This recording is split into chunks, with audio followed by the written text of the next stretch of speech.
azizlar, ukamiz kelibdi. Qo'li o'tirib bo'lgan endi.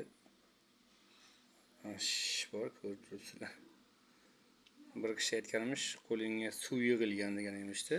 Qo'l ichida suv qanday yig'ilishi mumkin? Shunga nima qilyapmiz biz? Mana ko'ryapman. Mana bu chiqib ketgan. Bu yaxshi. Mana chiqib ketgan, hozir mana ko'rib to'g'riladik. Chiqib ketgan. Bu yaxshi. Ikkita barmoq chiqib ketgan.